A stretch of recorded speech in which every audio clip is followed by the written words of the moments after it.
Namaskar, my name is Gajendra Das Sharma and you are watching Englit. And in this video, we are going to discuss some of the most important questions, miscellaneous questions for upcoming TGT and PGT examination. You will also find the explanation, comprehensive explanation of these questions with peripheral information about all the options, जो आपकी एक understanding develop करने में helpful होंगे. So let's start this video. The very first question is, who considers Shakespeare as an imperialist author? Imperialist मतलब a colonizer or a writer who supports colonizers' tendency or a writer who supports colonizing spirit. जैसे Britishers हमारे देश में आए, so they started colonizing us, they started dominating us, dominating our culture.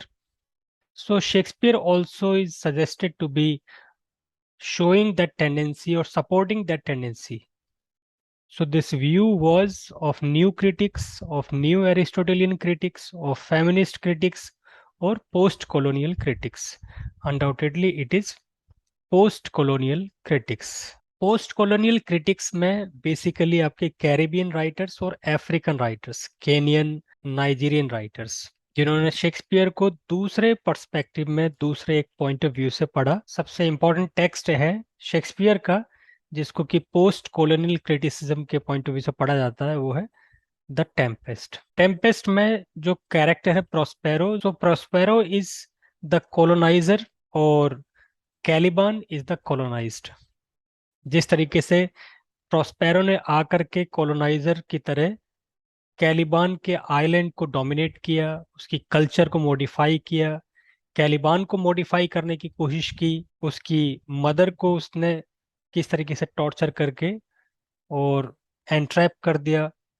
So he started dominating the entire island, entire concept of that island, entire culture of that island. Even he started modifying the characters themselves. जिस तरीके से colonizers हमारी country में आए या फिर जहां जहां पर भी वो डोमिनेट करने के लिए, कॉलोनाइज करने के लिए गए, so they had the similar kind of mentality, they had similar kind of tendency to modify the culture, to redefine the cultural practices, to redefine the ways of the people by denigrating them, by telling that they are uncivilized, they are barbarous, they are uneducated, they need to be reformed, they need to be educated.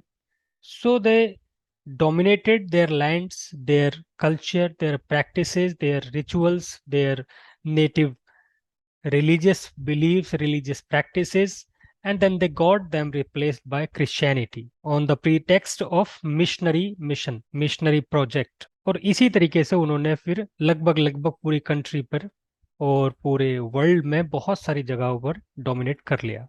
So the spirit is suggested by Shakespeare. Shakespeare in the Tempest by the character Prospero. Prospero is a colonizer and Caliban is colonized. And who are these writers that study Shakespeare in this vein, in this tendency? तो उसमें जो main writers हैं उसमें एक है Aime Cesaire. Aime Cesaire is a black writer, African writer, and then he wrote the Tempest as Une Tempete. एक work तो ये है उनका in French in 1969. Una tempesti means a tempest. English version is Tempest, and as English version it was published in 1985. He also celebrates Caliban's verbal abuses hurled against Prospero. जिस तरीके से play में कैलिबान Prospero को बहुत बुरा भला कहता है, so he celebrates this. For the writer Amy Césaire, Caliban is the hero of that play. A Tempest. The hero of the Tempest, that is the play written by Shakespeare, is Prospero. However, in this A Tempest, hero is Caliban. One more writer who did this kind of study of Shakespeare was the Kenyan writer Ngugi wa Thiong'o. Kenyan Ngugi wa Thiong'o. He wrote The Grain of Wheat, that was published in 1967. So Grain of Wheat and A Tempest. Grain of Wheat में भी जो इंगूगी वो थियोंगो ने किस तरह की study की है, how Prospero came, how he recultivated, redefined the ways of the island of Caliban, and how he started dominating. So he examines nature of Prospero's colonizing the tribes and his methods. जिस book के बारे में बात करने जा रहा हूँ मैं इस वीडियो में, वो है ocean of literature, a resource book for TGT English. इस बुक को 4 सेक्शन में डिवाइड किया हुआ है। फर्स्ट सेक्शन में जितने भी लिटरेरी टर्म्स होते हैं वो 7 चैप्टर्स में है। दूसरा सेक्शन जो 4 राइटर्स प्रिस्क्राइब किए हुए हैं, उन क्रिटिकल बायोग्राफी और उनके इंडिविजुअल वर्क्स, एक एक वर्क्स के बारे में उसकी जो जितनी भी फैक्चुअल इन्फॉर्मेशन होती है वो सारी चीज़ें आपको इन्फॉर्मेशन इसमें मिल जाएगी। फिर जो तीसरा सेक्शन है उसमें लास्ट 2 टाइम्स के जो कमीशन के एग्जाम्स हुए हैं उन क्वेश्चन पेपर के सारे क्वेश्चंस, उनके ऑप्शंस, उनकी पेरिफेरल इंफॉर्मेशन, उनकी कंप्लीट एक्सप्लेनेशन मिल जाएगी। फिर जो लास्ट सेक्शन है उसमें 2 मॉडल पेपर्स तैयार किए हुए हैं जो कि पिछले सालों में आए हुए क्वेश्चंस, उन क्वेश्चंस को बेस बना करके ये क्वेश्चंस तैयार किए गए हैं। ये बुक इजीली आपको मार्केट में अवेलेबल हो जाएगी, ऑनलाइन भी आपको अमेजोन पे ये इजीली अवेलेबल हो जाएगी। तो ये बुक जल्दी से जल्दी परचेज करिए और बाकी पढ़ करके लोगों को बताइए इसके बुक के बारे में। Thank you so much. Next question, who calls Wordsworth one of the chief glories of English poetry? Was it Matthew Arnold, John Milton, Tennyson, Coleridge? The question of Milton's calling Wordsworth as this does not arise because Milton was not born then. Milton तो पैदा भी नहीं हुआ था। So इस तरह से आप eliminate भी करना सीखिए, how to eliminate the options.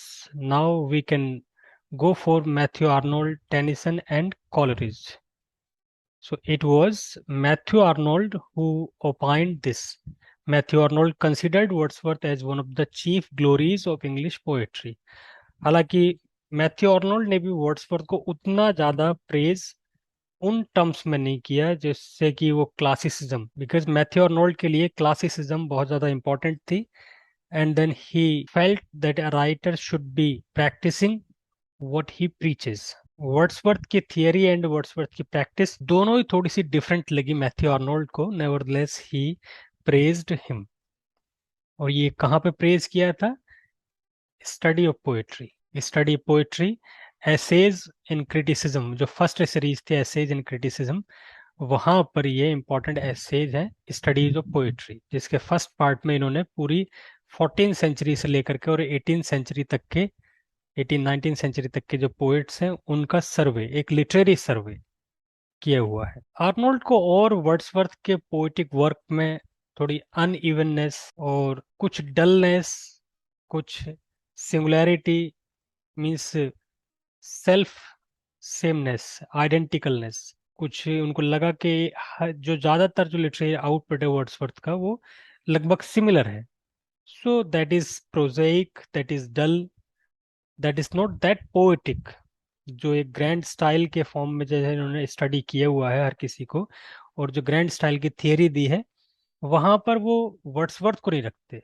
Wordsworth's style does not come under the category of grand style. He felt that Wordsworth's work to be edited and he wanted to remove, एक quotation और भी है, remove the common clay that disguised and obscured the durable gems. For Matthew Arnold, Wordsworth was indeed one of the gems of English literature. However, something that was dull, something that was prosaic. So he wanted to remove that common clay. Common clay means the commonness, the prosaic sense of Wordsworth. एक और critic है J.C. Smith. According to J.C. Smith, Wordsworth is the mountain or the most massive in the lofty range which is called the Romantic Revival. A mountain, the most massive in that lofty range which is called Romantic Revival. So Romantic Revival is a mountain series, mountain range, and in that mountain range Wordsworth is a massive mountain, Himalayan, just like Himalayan mountain. So he was the most massive mountain according to J.C. Smith. So Wordsworth has been undoubtedly praised by many critics. However, his faults have not been ignored. So the critics like Matthew Arnold, who analyze the works of the writer and then they say something about the one, rather than they say something about the writer only what they have already heard from other critics. ऐसा नहीं, Arnold जैसे critics पूरे literary output को study करने के बाद में ही किसी के बारे में कुछ कहते हैं. Next question: Who among the following said that in Shakespeare's great tragedies, character is destiny? So was it Samuel Johnson, A.C. Bradley, S.T. Coleridge, T.S. Eliot? The correct answer is it was A.C. Bradley in his Shakespearean tragedy. Shakespearean tragedy is a very seminal piece of work in as far as the study of tragedies of Shakespeare is concerned. The complete title is Lectures on Hamlet, Othello, King Lear, and Macbeth. Lectures on Hamlet, Othello, King Lear, Macbeth. So in these four great tragedies, he has given many observations. Particularly, he has redefined tragedy or the concept of tragedy of Shakespeare. What does he mean by the term character is destiny? According to A.C. Bradley, all the characters in these four tragedies, they are the creator of their own destiny. Because of the tragic flaw in their character, they simply wrote their own destiny. Destiny did not play the role itself. Unlike Hamlet became the victim of noble inaction, Othello became the victim of his suspicious nature, King Lear became the victim of rashness, haughtiness, and Macbeth became the victim of ambition, over ambition. If we ignore these demerits in the characters of these people, so they were warriors of warrior, heroes of heroes, just like King Lear, every inch a king. Macbeth was a brave general. Othello was great Moor. Hamlet was also prince. So they possessed noble qualities. However, because of that tragic flaw, hamartia, they created their own destiny. So this study has been done by A.C. Bradley in Shakespearean tragedy. Shakespearean comedy, simply Shakespearean comedy, was written by H.B. Charlton in 1938, and simply Shakespearean tragedy was also written by H.B. Charlton in 1948. And Shakespearean tragedy, Lectures on Hamlet, Othello, King Lear, and Macbeth, was written by A.C. Bradley. So you should differentiate between these two or particularly three titles: Shakespearean comedy by H.B. Charlton, Shakespearean tragedy, Lectures on Hamlet, Macbeth, King Lear, and Othello, A.C. Bradley, and Shakespearean tragedy, simply Shakespearean tragedy, 1948. Shakespearean tragedy was written in 1904. Next question: Who has made a Freudian interpretation of Hamlet? Freudian interpretation means mother fixation, Oedipus complex. In the vein of Oedipus complex, that is, the complex is mother fixation. Mother fixation is a kind of sentiments of a lover towards the mother, just like how a son is more attached to the mother. Hamlet has been understood, or Hamlet has been interpreted taking the theory of Sigmund Freud. And who was this writer? C.S. Lewis, G. Wilson Knight, Ernest Jones, Iris Murdoch. And it was Ernest Jones. Ernest Jones did this interpretation or study of Hamlet and Oedipus. This was the book. This was the book in which he did this Freudian interpretation of Hamlet. Next question. It is a collection of 20 poems. It is published in 1599 by William Jaggard. It is initially attributed to William Shakespeare. However, critics do not agree to all the poems. They think that only 5 out of 20 poems are Shakespearean. So which book we are talking about? This description is of Shakespeare's Phoenix and the Turtle, The Passionate Pilgrim, A Lover's Complaint, or The Rape of Lucrece. It is Passionate Pilgrims. Actually, Passionate Pilgrims was an anthology of 20 poems published by William Jaggard. It was published in octavo form by William Jaggard in 1599. Sometimes it has been attributed to Shakespeare as well. However, it is not true. because only 5 poems of Shakespeare have been there in this collection. It is an anthology. ये सिर्फ collection है. जो 5 poems हैं Shakespeare की, वो कौन कौन सी हैं जिनको के एट्रीब्यूट किया जाता है? उसमें पहला है sonnet 138, sonnet 144.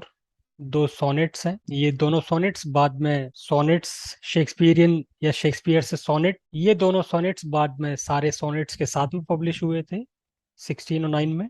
Passionate pilgrims was also reprinted by Ben Jonson, reprinted by Ben Jonson in 1640. जो 3 अलग पोम थी, एक तो ये थी, दूसरी ये थी, तीसरी जो थ्री सॉन्ग्स और poems from loves levers lost.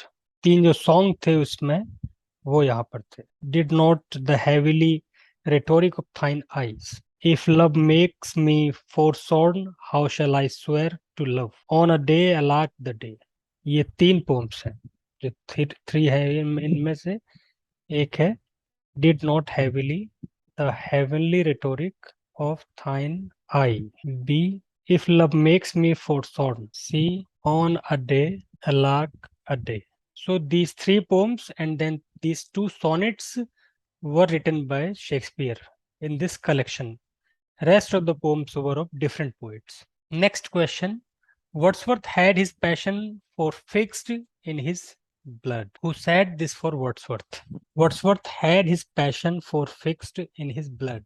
Was it Thomas De Quincey, Coleridge, Kajamia, Walter Scott? The correct answer is it was De Quincey who opined this. And moreover, he also said it was necessity of his being, like that of a mulberry leaf to the silk worm, and through his commerce with nature did he live and breathe. So this is the complete quotation.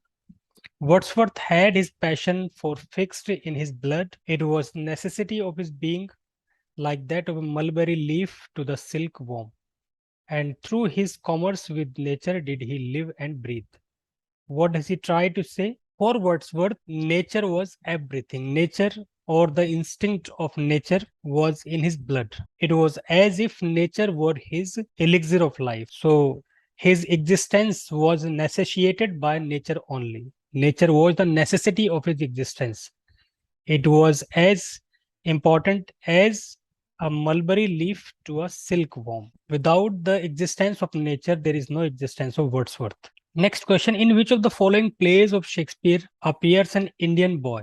Was it Merry Wives of Windsor, Love's Labour's Lost, Midsummer Night's Dream, or As You Like It? The correct answer is it was A Midsummer Night's Dream. It was published in 1600 in quarto form. Quarto forms were unpolished, crude forms of publication that was based on the memory of the actors, and then they were often faulty, they were not reliable, because their existence was the memory based script rather than the common or the original script that Shakespeare seemed to have written. So it was published in quarto form first, and it was written in 1595, and it was then published in the first folio of 1623. Meanwhile, it was also revised in 1690. However, in the final form, the reliable form was in folio form, that was in first folio, 1623. The play presents love in idleness, or an Indian boy who is also called an Indian changeling boy. The question of custody of this boy was the basis of quarrel between Titania and Oberon. Titania and Oberon, they quarreled over the custody of this boy. Oberon चाहता था कि वो उसके पूरे retinue जो तामझाम है उसका हिस्सा बने, मतलब he should be following Oberon. The changeling boy should be in his equipage retinue. Titania को लगता था कि टाइटेनिया ने उस चेंजलिंग बॉय की मदर से कोई प्रॉमिस किया था. So in order to realise that promise she wanted to raise this child, Indian changeling boy. She wanted to bear the responsibility of raising और ब्रिंगिंग अप दिस चाइल्ड, क्योंकि उसने उसकी माँ से प्रॉमिस किया था. तो ये जो एक फेमस सीन भी है, ये the scene occurs in act 2 scene 1. ये it is one of the most important scenes of the play and the plays of Shakespeare, जहाँ पे टाइटेनिया और ओबेरॉन की कन्वर्सेशन उस झगड़े में कन्वर्ट हो जाती है, और झगड़ा किस पे होता है? चेंजलिंग बॉय की कस्टडी पर। Next question, who consider Shakespeare the poet of nature? If Shakespeare is called the poet of nature, so it is not in the way Wordsworth is, as far as the presentation or the representation or the eulogizing of outward nature in Shakespeare, it is in minimum, जो कि Wordsworth के यहाँ बहुत सारा आपको मिलता है। Shakespeare is the poet of nature, so this nature is human nature. और ये स्टडी की थी इसने डॉक्टर जॉनसन ने। Doctor Johnson feels that Shakespeare has a grip over the pulse of human being. What a common person or a human being feels, Shakespeare knew it. Shakespeare had a close observation of the manners of the people, perception of the people, feelings of the people, and as such, he is a great Shakespeare. So, according to Dr. Johnson, he was the poet of nature, a poet who had the complete grip over human nature rather than outward nature. Next question, Goldsworthy is by nature cold, impartial, judicial.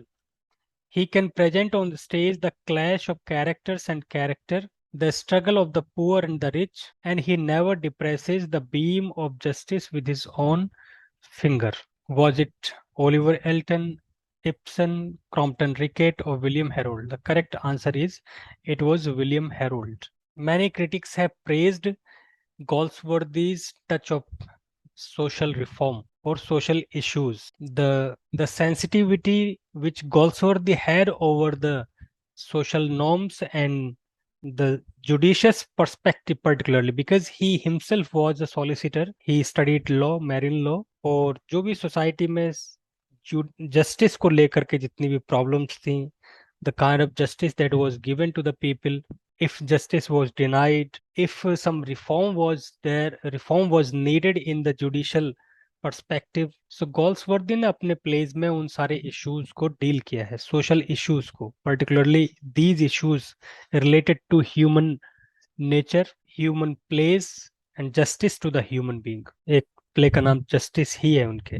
So William Herrold, when he praised Goldsworthy, he said that he is impartial, judicial, मतलब sense of justice. That is to say, sense of justice is very much present, inherent in Goldsworthy. और उसी चीज को उन्होंने stage पर भी दिखाया है. He has shown the clash between character and character, the dichotomy of the society, that is the poor and the rich, the haves and the haves not, the divide between the poor and the rich. ये एक बड़ा division है और बड़ा एक clash है society में, disparity का, डिस्क्रिमिनेशन का. It has been always there, it has been all the places, it is a universal phenomenon. So उसको भी उन्होंने अपने प्लेस में शो किया है. And as far as the justice is concerned, he never depresses the beam, means he never obliterates the ray, the shine of justice. He wants to give the full emphasis on justice. He does not want to compromise with justice in any way. So this is what Goldsworth is all about as far as he's dealing with these delicate issues in his plays. Next question, Shakespeare expressed the very genius of humanity in his infinite range and complexity and variety. All human life is there in his plays, its greatness and its imperfections alike, both mirrored in the triumphs and the flaws of his technique. Who opined this observation? This observation was given by Michael St. John Parker in his book William Shakespeare. The title of the book is William Shakespeare itself. And here he expresses, or he seconds, he repeats the observation of Dr. Johnson himself. Shakespeare expressed the very genius of humanity in his infinite range. So, human being in all his manifestations, human being in all his varieties, human being in all his complexities, human being exposed to various emotions and passions and other feelings. तो जितने भी varieties हो सकती हैं वो सब Shakespeare ने एक इन्फिनिट रेंज में अपने कैरेक्टर्स के थ्रू स्टेज पर एक्सप्रेस कर दी है. Almost all his characters express the infinite variety of human beings. They are not stock characters. They are not simply characters for their own sake. भीड़ इकट्ठा करने के लिए जैसे होती है वैसा नहीं है. The characters of Shakespeare, they represent one or other instinct of humanity, one or other feelings of humanity, one or other characteristics of humanity. So वो आपको humanity in its miniature form can be seen in the plays of Shakespeare. All human life is there in his plays. जिस तरह की भी life आप expect करते हो, imagine करते हो, so that is performed, that has been shown in the plays of Shakespeare. Its greatness and its imperfections alike. Humanity with all its magnificence, humanity with all its imperfections, humanity with all its crudity, humanity with all its flaws, humanity with all its limitations, humanity with all its magnificent attributes, grandeur, वो सब आपको Shakespeare के pledge में मिल जाएगा. On the one hand, you can find the characters, the noble characters, possessing great human qualities, noble virtues. On the other hand, you can also find the characters, the debased kind of characters who do not possess rather any quality, or they represent the base category of human being, the average category of human being. So उन सबको उन्होंने बिना किसी prejudice के express किया हुआ है. He has mirrored the triumphs and the flaws of his technique, and that makes this writer the great William Shakespeare. So that is all for now. Hopefully this video adds something to your existing knowledge of these writers that are in their syllabus for UPTGT and PGT. आगे भी ऐसे videos आते रहेंगे और आप बने रहिए channel से और देखते रहिए. सब्सक्राइब करिए चैनल को, शेयर करिए वीडियोस को, चैनल को, पर्टिकुलरली दिस वीडियो को. और टीजीटी पे स्पेशली एक बुक है हमारी, ocean of literature, comprehensive resource book for TGT English. इस बुक को पढ़िए, आप खरीदिए और शेयर करिए लोगों में. अपने व्यूज दीजिए, अपने ऑब्जर्वेशंस दीजिए, रिव्यूज दीजिए. अगर कुछ है इसमें something that lacks, we'll try to modify it, rectify it. और if something good is there in this book, please share it with your friends, among your friends, so that they can also be benefited. लोगों तक ये book जानी चाहिए. Thank you so much.